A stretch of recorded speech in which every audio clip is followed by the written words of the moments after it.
Good evening, everyone. I'm Assemblymember Al Maritsuchi. I have the privilege of representing Gardena in the California Legislature. And I want to welcome everyone to this virtual coffee or virtual town hall. You know, this is primarily my opportunity to hear from all of you on what your concerns are, what questions you may have about what's happening in our state and in our community. Definitely want to encourage everyone to have this as a discussion rather than me and other elected officials doing all the talking. And so we look forward to having a lively interaction. We are being assisted with our staff from our South Bay District Office located in Torrance. Anytime that you have any issues that you need help with my office, please contact my South Bay office, Cody Bridges, Eric Ponce. I see them on the call, as well as Brian Singh, our chief of staff up in Sacramento, and others. We are here to serve you. And so please do not hesitate to give us a call or to email us. Let's see, Cody, we had invited Gardena Mayor Tasha Serta to give some opening remarks, but is Mayor Serta with us at this point? She is not with us yet. Okay. She did RSVP that she's coming in, but okay. I don't see her yet. All right. Well, let's we're happy to see two of our Gardena council members. I saw Councilwoman Paulette Francis first, and then Councilman Art Cascanian. Councilwoman Francis, let me give you the opportunity first to say hi and see if you have any welcoming remarks. Okay. Good evening, everyone. It's so nice to see you. Hey, Linda, she's one of my commissioners. She's my Senior Citizen Commission. Hey, how you doing? It's nice to see you. And hey, Art, how you doing? And hey, Karen, you're on the California Democratic. Hey, how you doing? I remember you. But anyway, first of all, let me thank you, Assemblymember Al Maritsuchi, for hosting this virtual coffee, so we can just get together and talk about things. It's nice, even though we've been away from each other for like 18 months. We just can't call me and say, hey, come over and have some coffee. So this is a wonderful opportunity for us to get together. So thank you so much. And anything else I should say, Art? I don't want to take up all the time talking, because we can talk now. Okay, well, but we'll keep it brief. I'll just say welcome. I have an opportunity to be here, and thank you so much. Appreciate you. All right, thank you, Council. Let me turn it over to Councilman Art Cascanian. Welcome, sir. Thank you, Assemblymember Maritsuchi. Hello, everyone, and thank you, Assemblymember, to put this together so we can chit chat and talk. And if we have any concerns or any questions to our legislators up in Sacramento, so we can. This is a good way, since we don't meet. It's a great way to discuss things and talk about it with our community if they have any questions as well. So I would like to welcome everyone on board here, and the Mayor Serta, she's going to be here too as well. So maybe we can give her a few minutes. She'll join us too as well. So again, thank you for this opportunity, and it will be a good idea if we do this once a month or every other month at least. So we can discuss things, and we let our community to know what's going on up in Sacramento and so forth, so on. So thank you very much again. Definitely, let's do this more often. I've been doing this. I have 11 cities in my assembly district, and so we've been doing this on a rolling basis. But I definitely welcome your suggestion, Councilman. So let me just give a quick overview on the things that I've been working on, the things that I've been hearing from many of you, as well as my other constituents throughout the South Bay. I represent the South Bay from Gardena down through Palos Verdes and from the 110 freeway out to the ocean. And so we have, I like to say we have the most beautiful part of the state of California, the South Bay, and I'm very, very proud that that Gardena is part of my district, and I love Gardena. I probably go to your restaurants more often than I should. Yeah. But let me start off. I want to talk about several issues that I've identified as being perhaps of concern to you on this call. One is the state of COVID. Two, the state of our economy. Three, housing and homelessness. Four, education. And last but not least, hate crimes. So COVID, I guess I should have started off by saying this, but it's been such a tough 2 years, the last 2 years for all of us. And I know that if you're like me, you were starting to feel like we're getting back to normal with the vaccination rates going up, and with businesses and our schools reopening. And then this Omicron variant comes along. So we're all keeping a close eye on this Omicron variant. We know that the very first case in the United States of America was detected in San Francisco today. And so we're going to be keeping an eye on that. I mean, the good thing about the case that was identified in San Francisco today is that the person apparently was fully vaccinated, although that person did not. I forget if it was a he or she, but the person did not get their booster, but at least fully vaccinated. And so it seems like their symptoms, his or her symptoms, are mild. And also, it looks like he or she did not transmit this variant to those that was seated around him in the airplane. So that, is the latest reminder. I know you hear this all the time, but I'm going to say it again, how important it is that all of us get vaccinated, because it really is the best thing that we can do to fight this virus and try to get back to normal. The fact that this carrier of the Omicron variant, I should just call it a variant, one is only showing mild symptoms, and two, apparently has not spread it to those that was sitting around him or her in the flight. I mean, it looks like the person got it in South Africa and came back to the U.S. But it again shows that the effectiveness of the vaccination is not just in terms of it's no guarantee that you're not going to get the COVID virus, but it shows that it saves lives by lessening the symptoms. And so I want to do my public duty to again encourage everyone. If you haven't already been vaccinated, please get your vaccination. I already my booster shot because I have some health concerns, but I want to encourage everyone to get fully vaccinated. Clearly the COVID is going to have a huge impact on our economy, and so as we've been watching the last couple of days, ever since this news of the variant has been coming out, it's already showing that we continue to have a COVID economy. When people start feeling good about the vaccination rates going up and the infection rates going down, that is reflected directly in the economy. 2020 was the COVID economy. Everything was shut down. Unemployment shot up. Businesses were shutting. It was a tough year for everyone across the board. But 2021, with the higher vaccination rates and with the lower infection rates, we started seeing the economy picking back up. With the unemployment levels approaching the pre-pandemic levels.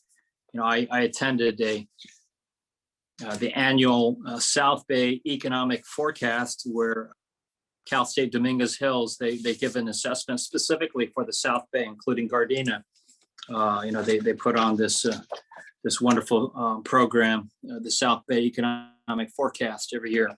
And, their bottom line assessment a couple of weeks ago is that the South Bay economy overall is good, with supply trying to catch up to the strong demand. And of course, we're seeing that with all of our Christmas shopping. We're making sure that we're keeping our fingers crossed that our Christmas shopping will arrive in time, so that we can put it under the Christmas tree rather than arriving after Christmas.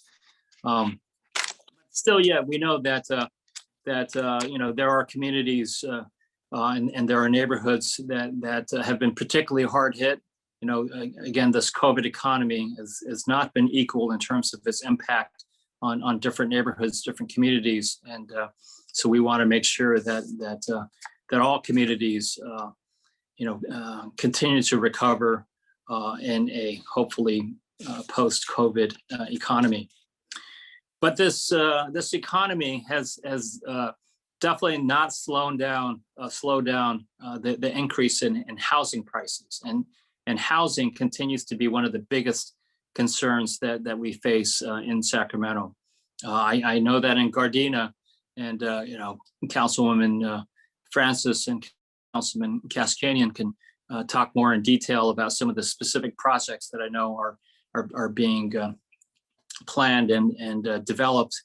But the bottom line is that the demand for housing far exceeds the supply, and that's why the median home price throughout the state of California, but especially in coastal areas like the South Bay, has been skyrocketing.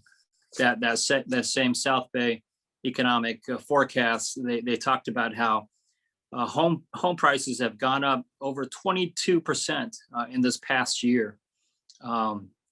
It's while those of us that are fortunate enough to own a home, we can be happy about the equity that we're building in our homes. There are too many people that are trying to buy homes, especially our younger family members, our children, our grandchildren.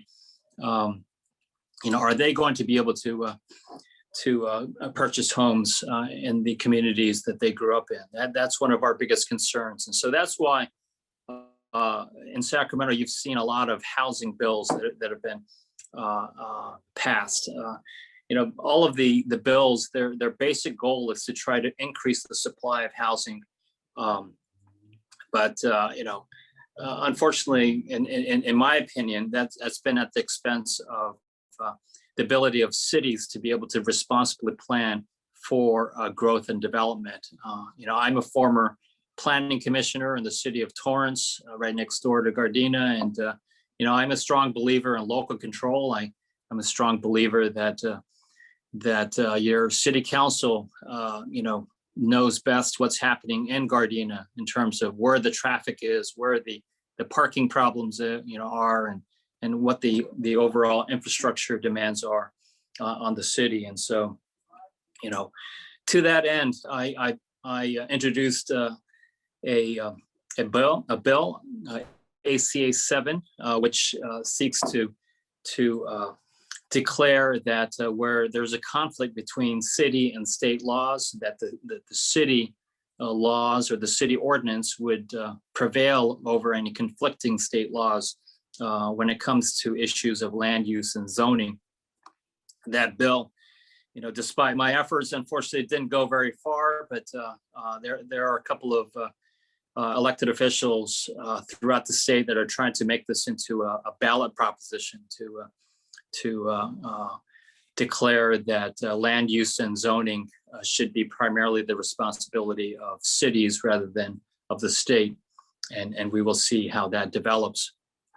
Related to the housing issue, of course, is homelessness. Homelessness is increasing in every community, including Gardena. We know that there are cities in the South Bay like Redondo Beach that have set up these tiny home shelters to try to accommodate, to at least give a roof over the heads and a clean dry bed for the homeless, so that your police can, get people off of the streets, off of the sidewalks, and be able to provide them with some shelter.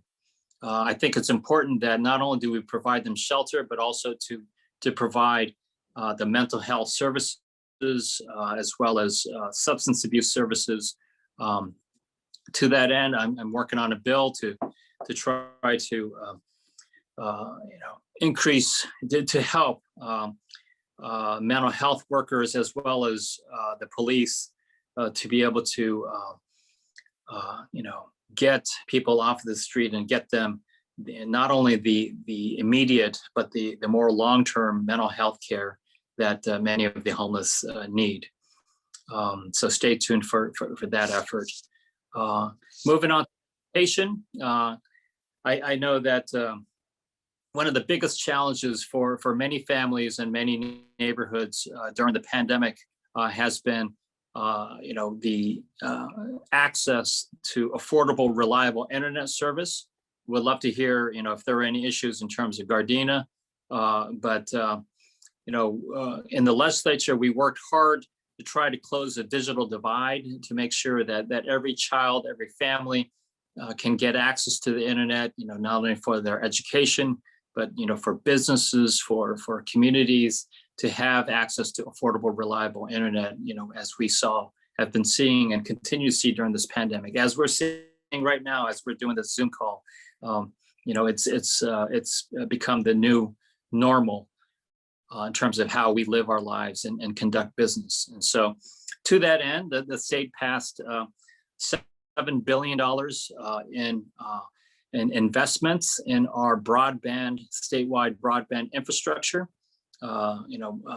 My efforts in this was inspired by the efforts of the South Bay Fiber Initiative. There's a local initiative of 15 South Bay cities that really showed the rest of the state in terms of the potential of having public broadband infrastructure, so that we have alternatives to Cox or whoever your internet service provider is. That we need to make investments in public broadband, just like we have public highways. I mean, the broadband is really the freeways and highways of the 21st century, and I believe that we need to continue to invest in public broadband so that consumers have choices, and they don't have to be subject to the monopolies of many of these private internet service providers in your communities.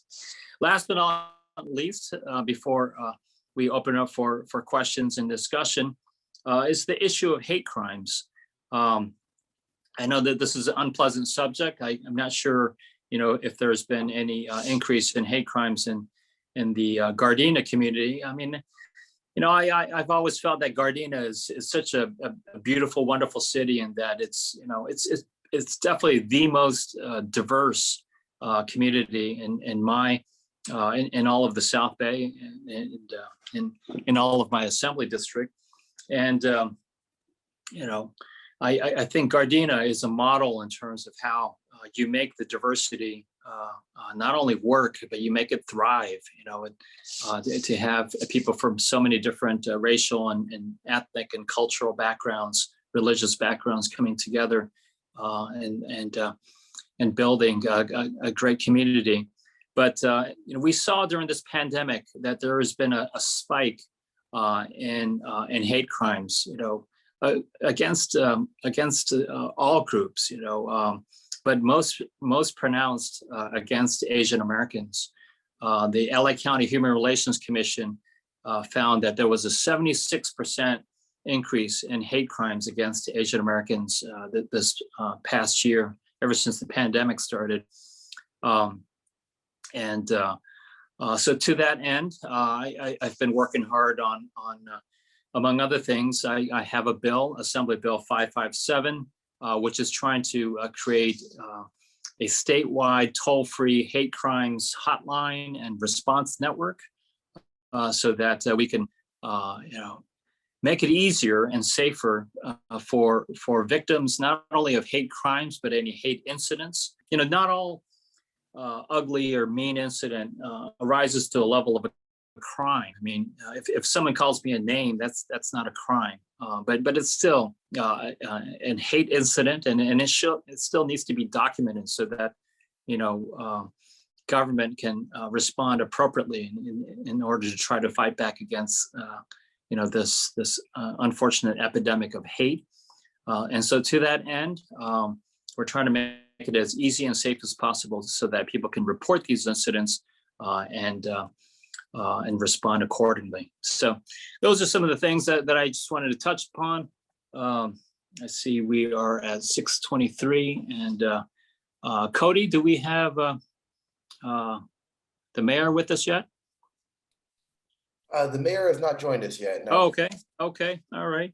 Well, let me turn it over to Councilman Cascanian or Councilwoman Francis. Anything you want to add in terms of what's going on in your cities? Anything you want to particularly share or showcase, or should we just jump into hearing from your constituents, my constituents on the call?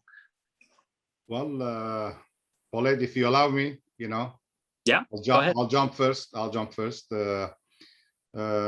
Assemblyman Muratushi, great topics.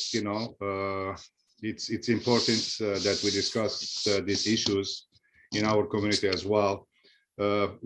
First, I'm going to start with these new variants that you pinpointed, and a person, he or she, was infected in San Francisco.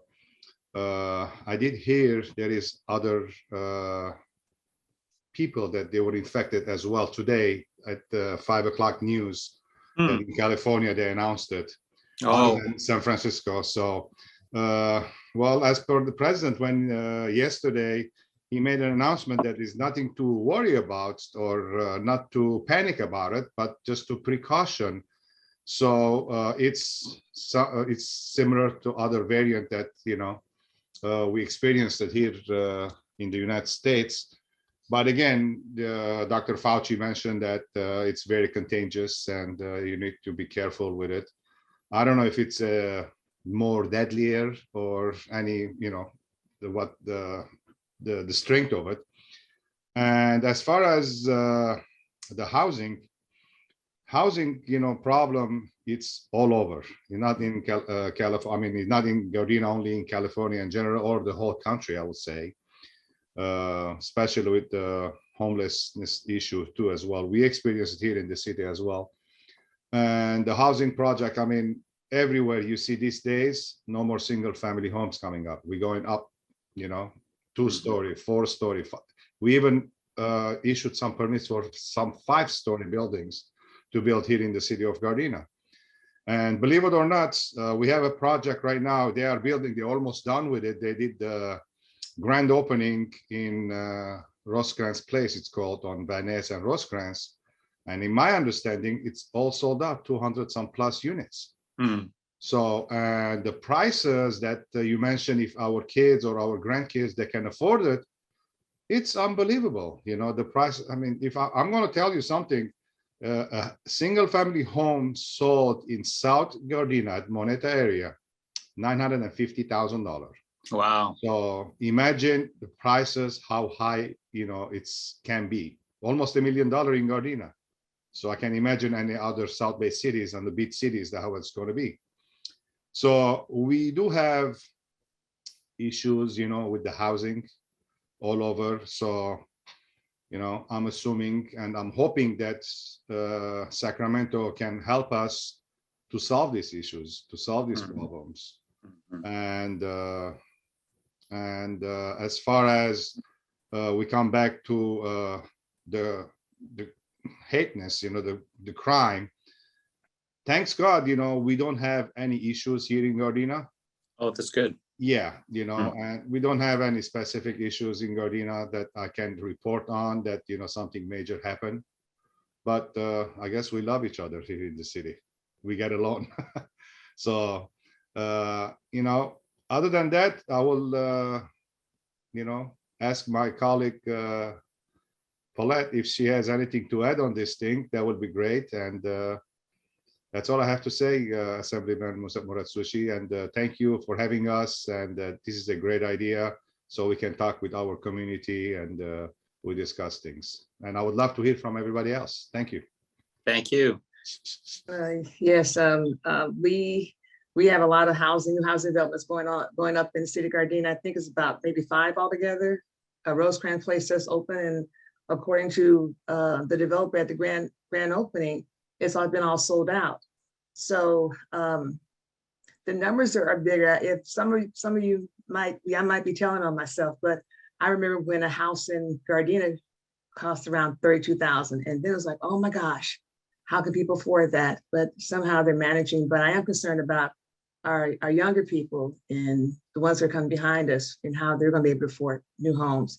But to that end, I'd like to hear a little bit more about ACA 7. Mm-hmm. And I've been attending meetings, Livable, California, and they've been kind of keeping us abreast. But where is it now in the process? Because I am concerned as we go forward these new developments, we have no local control. Our hands are almost tied. If there's a bus stop within a half mile or a major transfer place, like a metro, we have to approve it. We can't say no.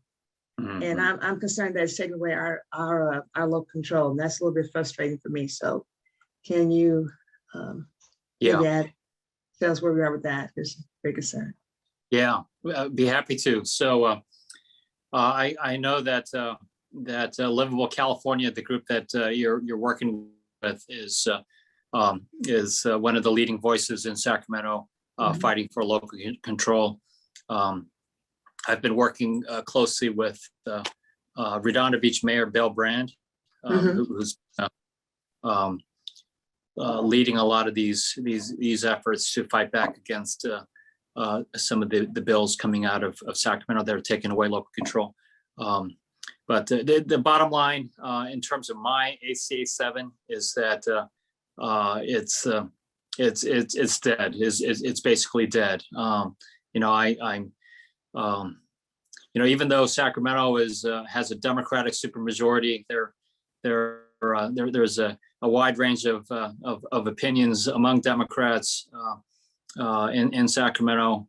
There are those like myself who strongly believe in local control to be able to plan and grow responsibly, and there are others that are just hell bent on fighting the housing crisis by building as much housing as possible. I see where they're coming from. I think it shouldn't be an either or proposition, but unfortunately, my bill was seen as empowering the NIMBYs, the not in my backyard folks, which many people in Sacramento, from the governor on down, see. Unfortunately, a lot of them see cities as being part of the problem rather than part of the solution, in terms of not approving enough permits to build more housing. It sounds like Gardena is doing its part. I mean, you're talking about. That example that you and Art shared is a perfect example. I mean, you just have your grand opening and already over 200 units already sold. I mean, yeah, and so that shows the extent of the demand, the pent up demand for housing, and so I recognize that. I recognize that we do need to build more housing, but at the same time, I think just because there may have been some bad actors in terms of cities that have been resistant to building housing, responsible communities like Gardena should not be punished by not being able to build more, or to be able to have the local control necessary to plan responsibly in terms of the impact on traffic, on parking, on your infrastructure, and so forth. Like I said before, we're switching our efforts in terms of this the basic idea of my bill ACA 7, and And so groups like Livable California are pushing for a ballot initiative to take that basic concept, basically take what was in ACA 7 and try to put it into a ballot initiative so that, you know, folks on this call as well as other, you know, voters throughout the state of California would be able to vote directly, you know, given that I was not able to move ACA 7 in the state legislature. So that's kind of where we're at on that issue. Thank you. Cody, I saw some questions pop. Do we want to go through the chat or do you want to? Sure. Before we move to Q&A though, I saw that Mayor Tasha Serta just joined us. Okay. All right. Mayor Serta, welcome. Let me scroll through my photos here. Mayor Serta, are you with us? Yes, I am. Thank you guys for Okay. having me. All right. Well, welcome. We had your colleagues on the council, Councilwoman Francis and Councilman Cascanian, give opening remarks in terms of you know, some of what's happening in your beautiful city of Gardena. They talked about some of the new housing projects, you know, the situation involving. It sounds like you haven't been seeing too many incidents of hate crimes or hate incidents in Gardena. I was talking about how Gardena has always been a model of making diversity not only work but thrive. But did you want to add anything in terms of what's going on in Gardena? Well, first off, I'd like to thank you for inviting me to join in with this. And also I'd like to thank my colleagues for, you know, already sharing that information as it relates to housing and hate crimes. And I am watching the news and I'm seeing what's going on in some of these other communities. And I've already been speaking with our chief of police to see how we can go about keeping that from happening here in our city. It's pretty crazy when you see, you know, a bunch of young people just running into a business and just grabbing things and putting people and employees in harm's way, you know, and doing so. And one of the other things I'm even seeing here is that you have people just walking in grocery stores and just filling up their baskets and walking out. So, you know, I'm talking with our chief of police to find ways that, you know, we can stop that and help our local markets out, because what you don't want to happen is for these markets to leave. We had a situation like that many, many years ago in Northern Gardena where we had a prominent major chain, Rouse, and they had a lot of theft that was going on. And because of that, that's why they left. So, you know, when we start trying to work on these things way ahead of time before it gets to that. You know, even with COVID going on, I think we're still doing pretty good here in Gardena. Financially, we're doing okay. Our businesses are starting to open back up and they're doing well. And something that we just implemented, which I'm really excited about, just briefly to talk about, is we have a new sticker that our police department just came out with that you can come to our neighborhood watch meetings, you can go to our police lobby hall. And if you have a young person or even an adult that has like autism disability, you can get this sticker to put on the outside of your car or even on your front door, that if an officer is called out there, that it will alert them that this person has disabilities and that you may have to proceed a little differently with them because they may not understand commands. So this is something new that we just implemented beginning November 1st that I believe other cities are now looking at possibly doing something like this. And one of the other things, Gardena just recently, our G-Trans bus line, we just got a major 2 awards that we received for safety during COVID. And this is out of the entire United States, out of all the transit departments. So we're really excited about that as well. And this weekend we'll be debuting our new trolley. So, you know, it's some little small things, but it's great things that I'm happy to announce that's happening in our city. So I don't want to take up too much more time because I could go on and on and on, but thank you for just letting me share that. So. All right. Well, thank you, Mayor. That you got some exciting stuff happening in your city. And I think as we start fielding these questions, I've been doing these virtual town halls in all of my cities throughout the South Bay, but oftentimes the questions involve more local issues and state issues. And so if you can, we would welcome you to stick around and because I do believe that questions will be coming up on local issues. So, okay, Cody, shall we go into the chat for questions, or does anyone have their hands raised, or maybe you know, if you put a question in the chat and you want to ask the question yourself, we can invite people to do that. I see Milena Gay put up the first question in the chat. Did you want to bring it up, or did you want me to just read it? Hearing nothing, I guess I can start. The question posted in the chat is, what is my office doing to address the computer glitch that's holding up EDD, Employment Development Department benefits being released for 3 weeks now? Let me first start off by saying I probably should have addressed this in my opening remarks, but we know that folks have been struggling with the EDD bureaucracy, ever since the beginning of the pandemic. There was like a 7-fold tsunami of applications for unemployment insurance in the first couple weeks, a couple months of the pandemic, and ever since then, EDD has been trying to catch up with all of the with the surge, with the huge wave of people that have been unemployed as a result of the COVID economy.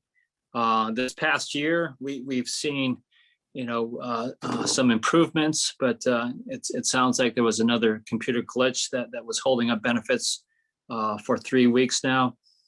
Before I ask either Cody or Eric in our South Bay office on what, if anything, we have been doing or can do to help with this question, I want to make sure that everyone knows that you can call our office directly with help with EDD benefits. We have a direct line to EDD so that we can cut through a lot of the bureaucracy. We know that a big part of the frustration has been people have been put on hold, and when they finally get to talk to a live person, they get cut off.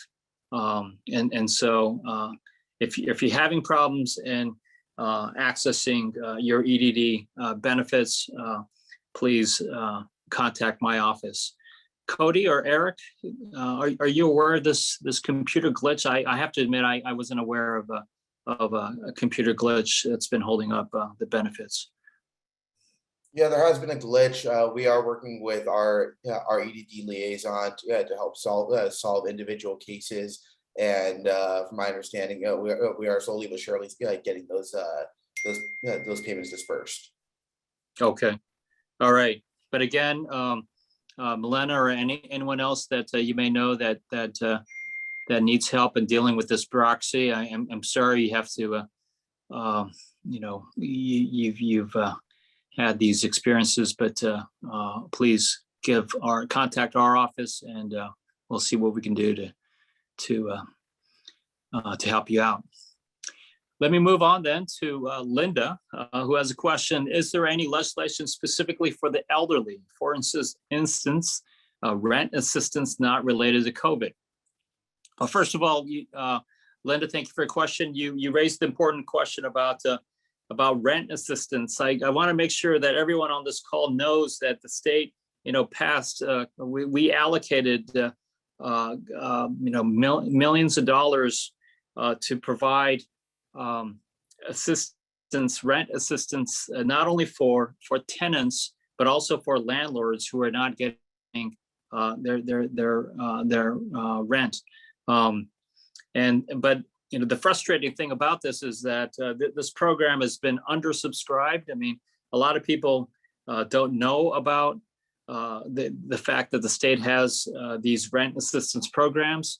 And so, this is not a comment specifically for the elderly, but for anyone. If you have any, if you need help in paying your rent, or if you need help in collecting rent, or in dealing with your tenants not paying rent, if you're a landlord, please contact my office and we can help you access those programs. In terms of any legislation specifically for the elderly, I mean,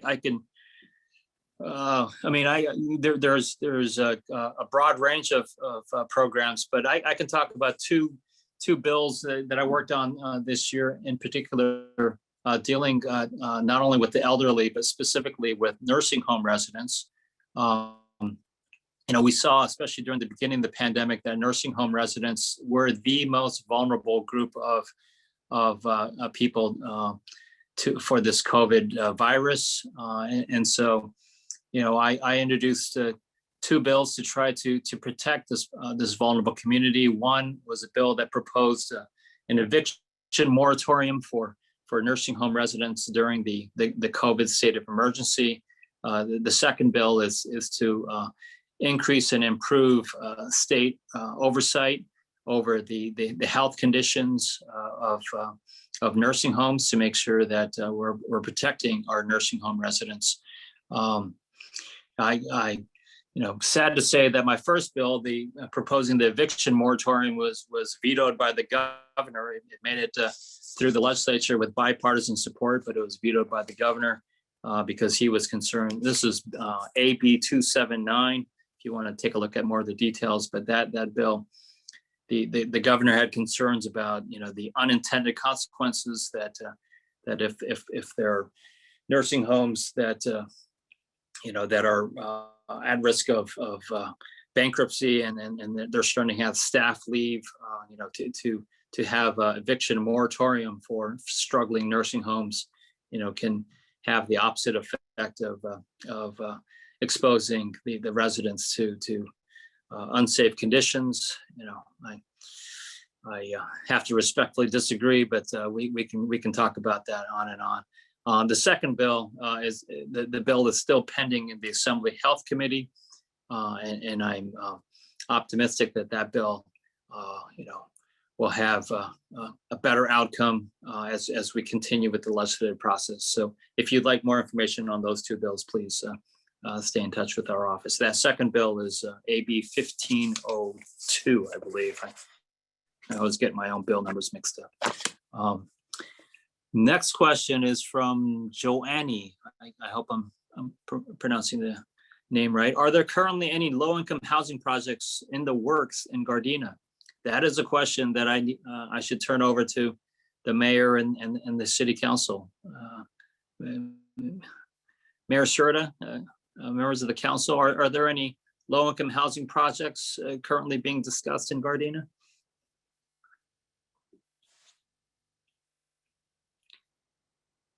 Let's see, did we lose? My apologies. Go ahead, Mayor Serta. I was going to say, I wanted to open up if my colleagues want to say something first about affordable housing before I speak, or I don't want to take it all over. If they'd like to say something first, you can just give them. No, you're good. We're building, our latest development is building affordable housing. But as I tell people, low income is not the same low income. Now, when you talk about low income, we almost have to qualify. What does that really mean?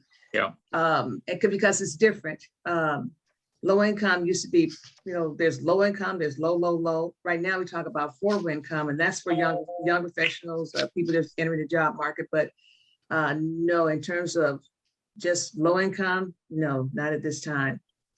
Not at this time. We're concerned about it, but and that's another problem with the developers when they come in. If they set aside 1 unit or 2 units and they get a density bonus and they can build more. That's one of the problems with I was hoping that ACA would come in where we have more local control over that. But right now there's I don't know, Mayor, any projects coming from low income? We do set aside those affordable units. Like you said, it might be 1 or 2, but they get taken up very quickly. So, from a standpoint of in one instance, we want to have these developers come here to the city, and there's a balance. We want to make sure we have affordable housing, but like Councilwoman Francis mentioned, you know, affordable and low income is completely different things here. And even though we try to make a balance with it, it's still not quite where we want it at yet. We are working with more developers, but at the end of the day, we have to also remember too, they're coming here because they want to make money as well. And at the same time, the city, we don't mind taking their money, but at the same time, we want to make sure that's going to be beneficial here for the community in moving forward, because there was a time when we were saying no to a lot of developers and we didn't see any development happen in Gardena. In fact, there was a period of almost maybe close to about 22 years, there was literally no development happening here, no new homes coming. It was very few businesses that were building here. And finally, you know, we had to give a little bit more to get some here. In the process here now, we're having more options, more choices. And so we're in, I think, a better position now to do some negotiating as far as trying to get more affordable housing here, but it is still a little bit of a struggle here. Councilmember Cascana, do you want to add anything? Because he's in real estate as well as he's a business owner here, and he's got his ear to the ground when it comes to that. Would you like to add anything as well? Well, Madam Mayor, I mean, pretty much between you and Paulette, you guys covered everything. But as I would like to echo Miss Francis, I mean, Councilwoman Francis, that, you know, we can't say it anymore, you know, like low, you know, like affordable for our, you know, the millennials, I will say. So, I mean, basically at these days, you know, the prices, as I mentioned earlier, you know, like it's outrageous. So a lot of new, like our children's mentioned earlier, or our grandchildren's, like they can't afford anymore buying houses. I mean, and once they go to affordable housings, and if they put their application in, and there is an applications right now in city of Gardena, as far as I know from my office, from the real estate portion of it, we have like about few hundred, you know, people lined up to, you know, get to affordable housings. And in a project, there is only like 3 or 4 or 5 at the most affordable housing. There's, you know, there's the new developers that they're putting in there. Let me give you a quick example. One of the projects we have that's coming in now, they had 2 affordable units. Affordable was 199,000. Yes. That was considered affordable. Mm-hmm. Yeah. Wow. So It's anyway, affordable is definitely relative. Yeah. Yes. Yeah. Yes. So we definitely, I don't know if Sacramento can help us out on that end at all, but we're gonna need some help with that, and maybe that more local control where we can really you know, kind of push them a little bit harder rather than giving up to affordable housing and increase the density. So anyway. Yes. Well, I do want to highlight that in this year's budget, we did pass a historic $12 billion to help with affordable housing, as well as to help with the homeless situation. But I know that even 12 billion, you know, often is insufficient to deal with many of the, you know, just the scale of the problem in terms of affordable housing throughout the state of California. We have obviously the biggest state in the union, 40 million people, but would definitely like to work with the city of Gardena in accessing those funds. You know, I realized that I had broken my promise in terms of what I promised earlier on, and that I wanted to give everyone an opportunity to participate in this conversation. And so, Joanne, did you want to? Did we answer your question there? Not sure if you can, if you're still on, if you can push your unmute button, or if not, yes, Joanne, Yes. please. Yes, thank you. Thank you for all the responses. It's just great seeing all the new housing and being built in Gardena. And, you know, it's just a question I had if any of that was affordable housing was for low income. So thank you for your responses. Okay, great. All right. So along those lines, let me turn it over to Mary Arakawa, who has the next question in the chat. Sir, actually, if we can go to Carrie Thiers, it looks like she has her hand up. Okay. Karen? Go ahead and unmute Sorry, yourself. trying to find that we unmute go. button. Thank you. So I'm on Nextdoor and I'm also on the Gardena community Facebook page. And I see a lot of people reporting that their car was stolen, their car was broken into, tools that they use for work to support their families were stolen, catalytic converters. Of course, it's a big thing throughout the state.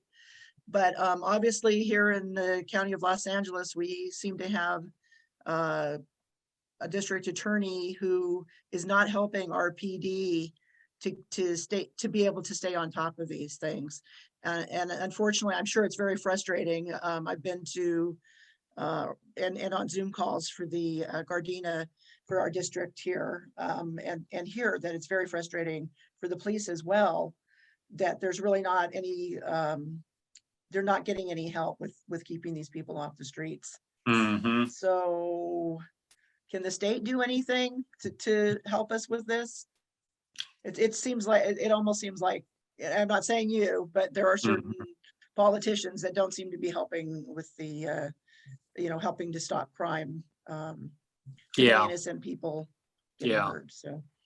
No, Karen, and thank you for raising this issue. I mean, it's a big issue that we're starting to pay more attention, especially recently with all of these organized retail break-ins that we're seeing happening, that we're seeing on local and national news. I'm a former prosecutor, and so I believe that we need to hold criminals accountable. But the direction of the state, I mean, obviously, others on the call, maybe the mayor and the council members may have different opinions, but I'll share my opinion first and then open it to the others. But, I think the direction of the state clearly has been toward criminal justice reform, which means that I think the good side of criminal justice reform is that trying to address the root causes of crime. If people, if the real issue is mental health, mental illness, or if it's drug addiction, then I think we should focus on more mental health treatment and more substance abuse treatment. But that should not come at the expense of holding criminals accountable. Unfortunately, not only DA Gascon, but the entire state and even California voters have been moving in the direction of lowering criminal penalties. As we saw with some of the recent propositions, like Proposition 47 has been getting a lot of attention recently. That was the one that made thefts, anything under $950 in value to go from a felony to a misdemeanor. I mean, that was supported by over 60% of California voters. So I think ultimately it's up to voters like you, Karen, to show that you're unhappy with the direction. I think there needs to be a balancing act. That we can get smarter on crime by increasing mental health treatment, increasing drug treatment, but that should not come at the expense of holding criminals accountable. Mayor or the two members of the council, do you want to? Yeah, I'd like to just address that to Ms. Thayers. I know this is so frustrating. Like you said, I'm watching on Nextdoor because I'm also on there as well. And when you see catalytic converters, the theft there, the graffiti has gone up tremendously. I mean, I personally go through the neighborhood myself in Gardena Direct, and I can drive down the street easily and Gardena Direct 30 locations, and the city will come back through in 24 hours. They'll clean this up. 3 days later, it's out there again. And to know that a lot of these people who are doing graffiti, who are stealing, they know that they're not going to be penalized. It's just going to be a quick ticket. And it's very frustrating. One of the things that we've been talking with the city attorney about is maybe some kind of way, having administrative fines on this end here, once we catch the person, because unfortunately, if the district attorney is not going to prosecute them, there's got to be something here, because this is affecting now our quality of life. In the past, when we've had district attorneys who would prosecute for this, when we had a person who was tagging up $300,000-$400,000 worth of businesses like this, they would go after them, versus now that's not the case. So I think people are really starting to see now, well, wait a minute, then this isn't just way off in the distance. This is actually here in Gardena. So we're trying to think of some other things that we can do to kind of, I don't want to say think of things to do, but figure out how we can combat this here. We've had other things like Councilmember Kaskanian, through his business, he worked with the police department where they had this etch a sketch where you could etch, and I think it was the VIN number on your Cadillac converter, so that if it was stolen, and or recovered, we could, be able to reunite it with the original car owner. That was one thing, but does that mean it's going to stop them from stealing it? No, these are just small things we're trying to do. I'm sure you've probably attended the Neighborhood Watch many via on Zoom or in person. And so as they're telling us things to do, like, not leaving your purses in the car and things like that. And that's not to say that it's going to completely stop anybody from breaking your window, getting in there, but you don't want to at least have something for them to look at. And so that's one of the ways that we can try to start. But I know how frustrating this is, because I'm watching all the social media. Our attorneys watching it, our police department, we're monitoring it as well. So it's frustrating, but we're trying to see as a community what we can do to keep this at a minimal, at least, because this is what we're kind of facing, like what the assembly member mentioned as well. If my colleagues want to chime in on this as well. Yes. I just think, go ahead, Art. I'm just going to say, there are no simple answers, no simple solutions. I have probably lived long enough to remember when, 3 strikes you're out and 25 to life. And so we locked a lot of people up, and it didn't really solve the crime problem. And I agree with, so there has to be some other things to go along with civil penalties. And I agree with this similar when we talk about getting at the root cause, it's education, it's job training, helping with the drug problem. So there are no simple solutions, and locking people up is a solution. And what we ended up doing with a lot of folks in prison. But eventually those 25 years, they're starting to roll up.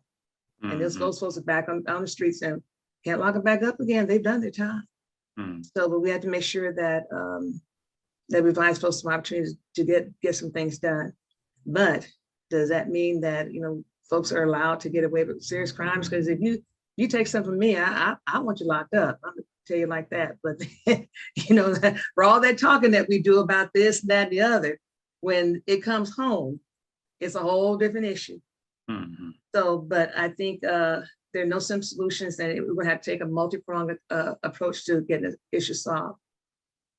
So, and we're gonna need some extra help, because solutions always come with price tag. Yeah. Okay, so I just want to, yes. go ahead, Art. Yes, thank you. I just want to add a couple of things. So I just want to chime in with the stating of the catalytic converter. As the mayor mentioned in her remarks earlier, that I did join, partnered with the Gardena Police Department, my business, and we did a program called Etch and Catch.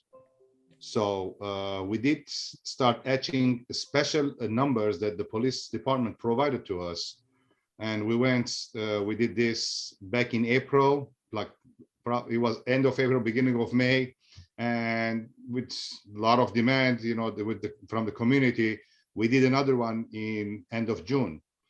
So we did about almost 80 cars in June, and there are over 85 cars in April too.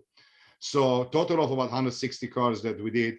And by this doing, that doesn't mean that they're going to stop the crime. No, the crime is going to happen, but at least once it gets stolen and it's recovered, so with that number, that the department that recovered it, if they punch that number in their system, they would know who this catalytic converter belongs to.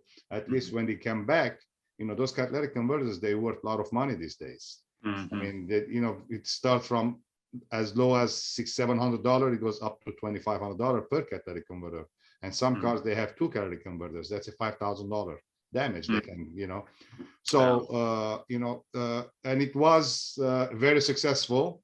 And I just want to mention to Miss Karen as well that, if you go to Gardena Police Department's website, or if you have any questions regarding this catalytic converter, because I know that there is, another batch of, etch and catch that we're going to do sometime after the Christmas or the New Year. So if you can, talk to them and see to what date it's going to be exactly, I don't know it, but if they have the date set, you're more than welcome, that way at least as I said, it's not going to stop the crime, but, it will help us to recover the items back and you will get some money out of it. So, yeah. All right. Well, thank you. I'm sure we can go, like a lot of these topics, we can go on and on talking about it, but we have a lot of questions and I see some hands up. So let's, in order to try to make sure that we address everyone's question, let's try to get more questions and I'll try to keep my answers shorter. So Cody, who's next? Sure. The next person up is Sherelle Diggs. Sherelle, you want to go ahead and unmute yourself? Unmute. Okay. Hi. How's everybody? Very good. So here, I love that you guys are really putting your heads together to try to figure out what our problem or our problem solving could be as far as low income or affordable income. So I'm trying to think what happened back in I hate to take it back, but what happened back in the 60s when they had housing projects? Is there something that we can do to get business owners to get together and perhaps put money together and use a vacant building to rebuild affordable housing, that kind of thing, not so much, dependent on the developers, but we already have, established buildings, maybe we can take advantage of that. Mm-hmm. That's just, Okay. Yes. Thank you, Sherelle. I was trying to find your screen, but that's okay. So yes, we, I think that one of the biggest lessons that housing advocates feel that they've learned from the 60s in terms of the massive housing projects that were built for the low income was that it created a lot of blight. It focused poverty in ways that were not helpful to to the overall well-being of that neighborhood and that community. And so I think ever since then, housing advocates have been turning more to nonprofit housing developers to try to build smaller scale affordable housing projects that are spread out so that they're not all concentrated in one neighborhood.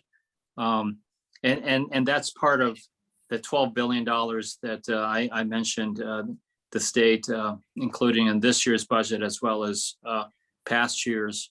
We're trying to get that money out to cities, to affordable housing developers, so that they can build, what would be truly affordable and not just the $199,000 units that Paulette was talking about earlier.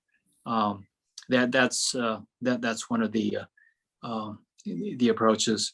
Let me just, rather than asking all three city representatives for this question, Mayor, or perhaps if Mayor Serta, are there, specific low-income housing projects that are being proposed in Gardena now? To my knowledge, not in the pipeline right now. Okay. I don't know specifically where the whole project is like that, no. And usually when you look at, I guess, projects like that, I mean, it's usually areas where there's really, big land. The couple of places that are being looked at right now, I mean, it's larger developers. And I don't know if I quite understood the previous person's question, as it related to the housing projects, like was mentioned in previous areas, like in the 60s, were they speaking more specifically to rent or to own, as far as, and maybe I didn't quite understand it, because my understanding of a lot of times when you think of housing projects, like what I remember in the 60s, it seemed more like that was renting versus you're just talking about an area that's been developed, like single family residences or that were built. I just want a little clarification. Sherelle? Yes, okay, thank you for that. I was really concerned with both because you have two types of people. Who you have the renters, and we're going to always have renters, Right. and then you're going to have people who want to buy homes, their first home. Right. So that was a twofold question. So yes, I'm looking for an answer to perhaps bring our rental properties up. We're getting ready to get some really huge business opportunities with the Coliseum coming here for the Clippers, and we also have Inglewood right next door to us. So it would be nice to have livable and affordable housing for the workers, for people who are working, and not have to travel so far away to come to work, Right. live in your community, work in your community. That's where your tax dollars are going to go, Right. Okay, I understand it better. So in hearing that, it's interesting when you look at the numbers for the city, we're probably like about 49, hopefully I get this right, 49% who rent and like 51% who actually own properties here in the city. And you're right, it makes total sense. People who want to live close by where you work, nobody wants to really commute like they were doing back in the day, living in Moreno Valley, Riverside, that's a distance. And yes, with these projects coming in Inglewood, I know I've been working with the mayor over there to see how Gardena could benefit from, some of that as well. But in the process, what I'm seeing is that a lot of young people are actually buying in Gardena now. We're seeing I'm seeing a big turnover in just younger families coming to Gardena, and those who can't afford homes that are still at $640,000. But again, in my opinion, that's not still affordable. I don't know if we'll ever go back to a time where we'll see properties under 200,000 anymore.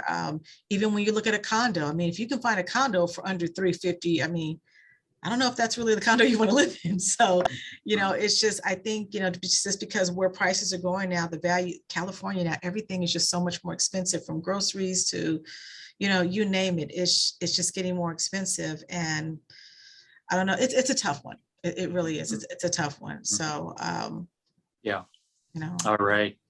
Honestly, I can't answer that one. I'm not even going to fake it like I can't answer that one yet.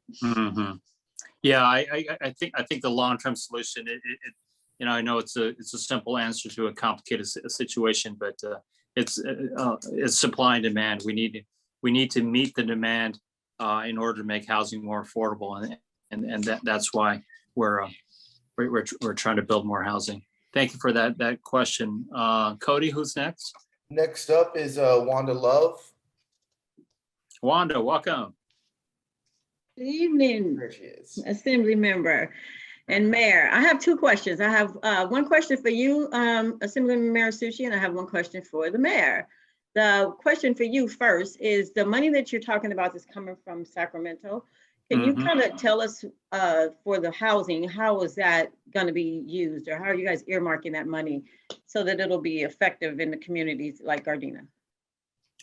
Yeah, good question. I mean, so we have $12 billion allocated over the next 2 years, but there's been a lot of questions in terms of how, not only how those dollars are going to be allocated, but how are the recipients going to be held accountable to make sure that those taxpayer dollars are being well spent. I mean, I can go into more details to follow up, but basically, most of the money is going to where the need is the greatest. And so the big cities, LA, San Francisco, San Jose, San Diego, I mean, they're going to get the bulk of the money because they have the bulk of the homeless. I mean, for example, in LA County, the last count, I believe, there was in the neighborhood of 66,000 homeless people throughout LA County. But over 40,000 of those homeless are located in the city of Los Angeles. And so, I think if you look at those numbers, it kind of makes sense that they would get the bulk of the money. But, definitely there are nonprofit housing developers that are always looking for opportunities. I know, I used to be on the board of a affordable housing developer, the Little Tokyo Service Center. I mean, they were looking at opportunities to build affordable housing in Gardena. And so, and there are plenty of other groups that can access this funding, and they know how to access the funding. So we can definitely, try to connect the dots in terms of the state, the city, and these nonprofit housing developers to try to build more affordable housing in Gardena. Okay. Yeah. So it's a question for the mayor. I'm told that the city still has some of the COVID funds for assistance for the businesses and residents.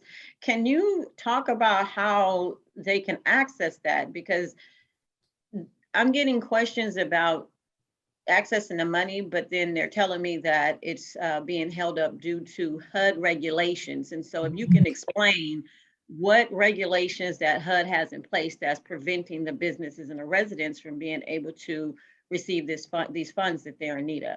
Okay, so for starters, there were two separate ones. One was business, one was HUD, and the guidelines could have been a little different from HUD for a business versus for the residential portion. But of the businesses that started off applying, and I actually knew of businesses firsthand that were applying for this, but there were different things that they may not have had. They may not have been current on their license. Maybe they didn't have the correct type of tax documentation to provide. And HUD was very strict with this. So it wasn't Gardena at all that was stopping this, because again, we're always trying to find ways to get you to yes, and get this approved. But sometimes the people didn't turn their paperwork in a timely manner. So when you look at the number of, and I'm just going to, I don't know the exact one, let's just say it was 80 people who applied and only 40 of them got it. Those other 40, it was a variety of things. Like I said, if it was, I know of one business that says, why do I have to show my taxes for 2 years? And I'm like, hello, if you want to get this money, this is what you need to do. Another one said, well, I wasn't current on my business license, but what does that mean? This is COVID. Nobody can afford it. I need the money. I'm like, well, I'm sorry. These are just some of those little glitches and things like that. Not to say all the cases, but everybody, it was something a little different. But with each one, we tried to work with them to help them get this money that was available to them. As it related to for the rental, I don't know all the details with that because I wasn't hands-on in that, but it was my understanding it was the same type of situation. Maybe somebody didn't turn in certain paperwork, as I don't know if it's related to like a bank account or something like that. But one thing I can say for sure is that I have seen in the past where when you get this money from for like COVID or rental relief, there's always like administrative fees that go on there, and like cities will kind of like eat up all of that. We're not doing any of that. I mean, this is all on Gardena's dime when we're doing that administrative work. All the money that we're receiving for all these different reliefs, whether it's for business as well as residential, that is strictly going to the person who's applying for it if they are approved. So is there a way that we can, because I know if the city don't use that funds, we lose that funds, correct? Correct, but we have a decent amount of time and we're constantly advertising and letting people know that it is available out there. So it's not like it's going to expire at the end of this year. I mean, there's a couple of years on this that we can do this. So again, we're going to make sure we're letting people know, because I'm always, if it's free money out there that we can utilize, and I know there are people who need it, and there are people who are willing to do every single thing, dot every I, cross every T to get it done. It's just sometimes you have people go, well, why? And I'm sorry, I can lead you to the water, but I can't make you drink it. So. All right. Well, Wanda, I'm sorry, you. but yeah, thank you for joining us. We got some other hands, and we did advertise this to go until 7:30, and so we want to try to take as many questions as possible. Cody, who's next? Sure. Next up is Regina Brown. Hello, Regina. Hi, how are you? Good afternoon. I'll try to be short because I know I even have statements instead of questions as well. But before I will ask the questions, which I'm sure you guys have already, and I've heard them all being addressed with regards to the homelessness. My first question was the tiny houses, you know, are there any going up here in the city of Gardena? I have seen quite a few in Torrance and Redondo Beach, which is totally not even an eyesore because you didn't know that they were there. That which is one is by the South Bay Galleria. And then on the other hand, what is happening with the homeless that don't want the help? Are they going to be allowed to stay on the streets, sleep on the sidewalks where you guys walk? And I know that's a huge problem in downtown Los Angeles, is where I work. Then my second one is there is such a huge influx of graffiti and piles of trash. Mainly, I just couldn't believe my eyes when I drove down Redondo Beach a couple of months ago between the 110 freeway and Avalon, which says East Gardena. I mean, I was in so disbelief. Like, I grew up in the city of Carson and Gardena, and I have never in my life, I was just in awe about that. And then along with the graffiti, the street racing on Rosecrans at night. And I know that's probably something for the mayor here. But then my last point I wanted to ask about regarding Proposition 47. I know Assemblywoman Francis said something about, you know, the not necessarily or putting them in prison. I lived in Palmdale.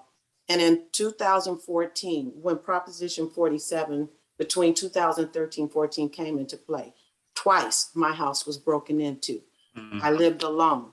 So I think the way some of these legislations are being written makes people confused of how to vote for these certain, are these propositions, can they be rewritten and put back on the ballot? Because not just letting people out of jail and they do it again. So you say they've been in for 25 years. These aren't people that are old people that have been there for 25 years. These are the young people now doing these crimes. Yeah. And so even with whatever was just passed, where the reforms, something has to, what kind of reforms? Because you can reform them and your mindset is going to still be the same. Some, not all, just some. All right. But thank you, Regina. Let me take a first crack at that and then maybe ask one of the city representatives to answer the question of whether there are any tiny homes being proposed in Gardena, as well as some of the encampment or trash issues specific to Gardena. You know, I'm a former prosecutor. I do believe that we need to balance between holding, criminals accountable while getting smart on crime in terms of addressing the mental health and the substance abuse components of crime. But I can tell you that, you know, whenever I've introduced bills to try to reverse some of the what I believe, you know, like you said, a lot of people, you know, don't really understand what they're voting for in those propositions, like Proposition 47. I mean, they may have voted for the increased mental health and substance abuse treatment, but they may not have realized that they were allowing for all thefts up to $950 to be misdemeanors instead of felonies. And so, you know, I've tried to introduce bills to try to correct some of what I thought were the excesses or the mistakes in some of these propositions. But I can't even get a hearing on bills that try to increase criminal penalties. You know, and I can tell you that you know, oftentimes the response I get is that you know, we're done with bills that are designed to lock up more, you know, low-income Black and brown people. I mean, those are the words that I get in response to some of my efforts, and so, you know, I understand it's a complicated issue, But I think like I told Karen earlier, ultimately it's up to people like you, Regina, to speak up. And, you know, because I believe that, you know, the pendulum swings back and forth. You know, Paulette was talking earlier about, you know, back in the 90s, we may have gone too far with 3 strikes, you know, when we were spending more on state prisons than we were on higher education, on our universities and community colleges. So now that the pendulum it seems like it's swung, you know, too far in the other direction. And I do believe that we need to have a balancing act. Councilwoman Francis or Councilman Cascanian or Mayor Serta, would you like to add anything? I was gonna say, oh, Go ahead, Mayor. I was gonna say, I can try to address all 5 of these in 1 minute because I'm watching the time for you. As it relates to tiny houses, we have not considered that. But what I will do is I will drive by South Bay Gallery and take a look at it. And one of my colleagues, if maybe one of you guys will do the same thing. I mean, we're not saying this is a group, but maybe that might be something at our next council meeting, make it a directive for the staff to look into that. That might be something that, you know, we might want to consider. So we can definitely look at that option there. So thank you for bringing that to our attention. As it relates to homelessness, we have a small number of homeless people here, but I have a bigger concern right now with the County of LA because a few years ago when we all voted in favor of Proposition H, it took $2 million from the city of Gardena every year, and we only get 200,000 back. And we're still waiting for the money from the first year they took that, and it's been 4 years now. So we've been dealing with our own homeless issue. Those who want help, we have a human services department that helps get those people, and a mental health unit that helps get those people in facilities if they want help. If they don't, and they're being a nuisance in front of a business or residential homes, we try to work with them and move them along. But we do have a mental health unit in Gardena, which is kind of unique, and we share it with the city of Hawthorne. As it relates to graffiti and trash, trust me, my pet peeve, that's why I got into public service here. The only thing I could suggest at this moment is if you report it on our Gardena Direct app, then we will get on it right away. We have a time frame that our staff has to get on it. So if it's on there, it shows once it's been received by staff. And if you're seeing that they're not moving quick enough, call my office, because that's my thing, that if I'm like, if we're not handling it, I'll get on it. And I have one group in North Gardena that our staff wasn't moving quick enough. I get copied on every single email, and I'm like, okay, if I got to go out there with you guys to get it, we got to take care of this. So as it relates to trash and graffiti, east of Vermont, unfortunately, that's not Gardena. That's the unincorporated part. We don't have control over that. That would be the county, as well as, I don't know how it relates into Joe Buscaino's area there, but I mean, unfortunately, I'm sorry, we don't deal with the trash, graffiti, or even the RVs that are down that way. And so I'm so sorry about that, but I can refer you to Joe Buscaino's office, as well as there's neighborhood councils in those areas that have a lot of influence as it relates to that, and they can help, you know, move things with that. And if you'd like to contact our office, I can get you over to the appropriate, because I don't like just pushing you off and saying it's not my issue, but I can at least try to direct you to people who can help you. As it relates to Prop 47, like Councilwoman Francis and Assemblymember Marsucci mentioned, I think learning from the past, 3 strikes was too much. But then also at the same time, we're looking at these people who are doing these smash and grabs. These are young people who don't have mental issues.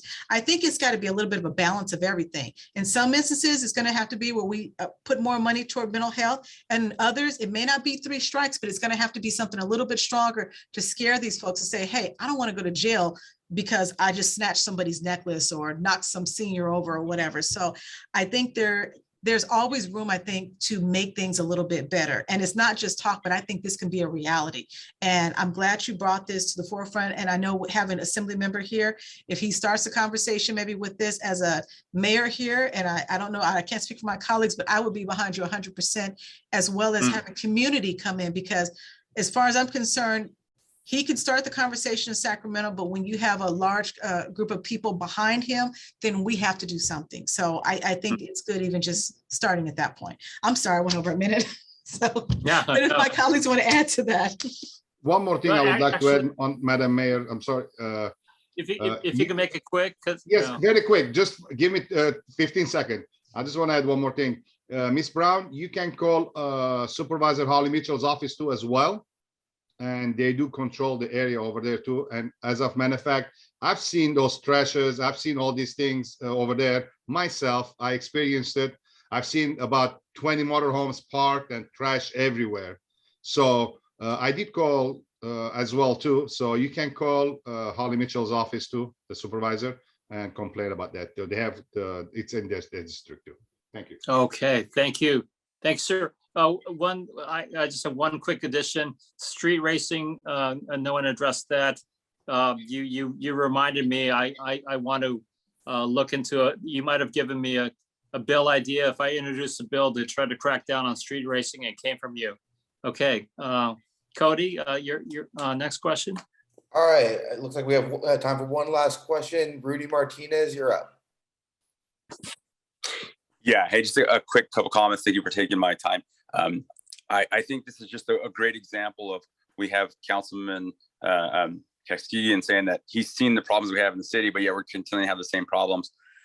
So that's just a good catalyst. I'm glad that you're taking this and you're working with the city of Gardena, because it seems like there's kind of is the repeated issues that are not getting addressed, or clearly the mayor and the city council members know that there's problems, but nothing's really getting done. So I'm glad that you're partnering with them, and hopefully you could be that power they need to really improve, because we're paying a lot of money for our taxes here in Gardena, and as the citizens, we've had to follow their direction. Their direction's maybe not the greatest sometimes. In fact, it's been back and forth. So maybe you could also just be there to really help the mayor and the city council with, being that leadership and understanding how if you see a problem, let's get it done, or how can we go about it, as opposed to wait till it comes to the forefront like this, where it gets to your level and has to go higher before stuff starts to get done. We would like to get a lot of stuff done, here at the local level. That'd be great. So I'm really glad you're taking this time to really meet with us and meet with our city council and our mayor. But yeah, there's a lot more issues that are creeping up constantly. The street racing definitely has gotten a lot worse too, as well. And I think some citizens have come to some city councils talking about, speed bumps, or put some police down there. And it constantly is like a talked about, but nothing's getting done. So hopefully something can get done now, right? That's what we're all hoping. So thank you for doing that, and hopefully you can work more with our mayor and our council members. I know Councilmember Francis is awesome. She's one of the newer ones. She's been there kind of for a while. She's really out there, really changing the narrative, which is really awesome.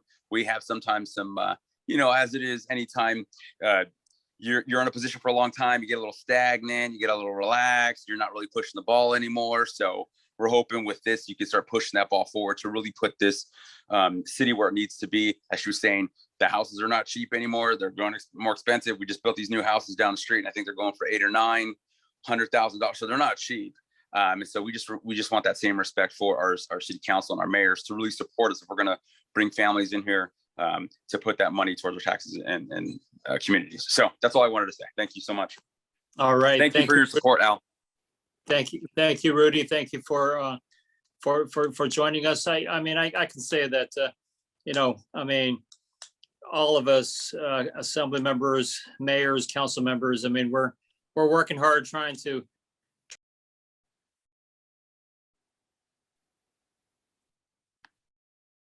It looks like we may have didn't lost want you the to leave. assembly I member. apologize. His That iPad wasn't mine. might have died as he warned earlier. Here we go. The timer is out.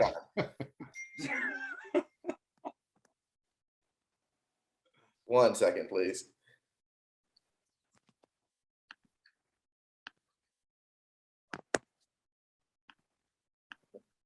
He just went away. Sorry about that one. Right Oh, at it's 7:30, he turned off. Assembly It's member, are you there? 7:30. Yeah, 7:30. That's probably what it is. Yeah, he was there. Well, anyway. Well, I apologize everybody for the abrupt ending, but Cody. He's Oh, there. there we go. Okay. Oh, I'm sorry, the power on my battery on my iPad just died, and so I had to switch to my phone here. But I just want to sorry for the running out of time, but I just want to take this opportunity to thank the mayor, Tasha Serta, Councilman Art Kaskanian, and Councilwoman Paulette Francis for joining us, and most importantly, thanks to each and every one of you for caring enough about your community to join us on this virtual town hall. I know that there are many unanswered questions, and so Eric, Cody, Melissa, and we will definitely follow up with your questions. Please continue to contact us if we can be of any help, any service, yes, again, thank you all. Hope everyone has happy holidays and stay safe, stay healthy and stay safe. Thank you. Take care.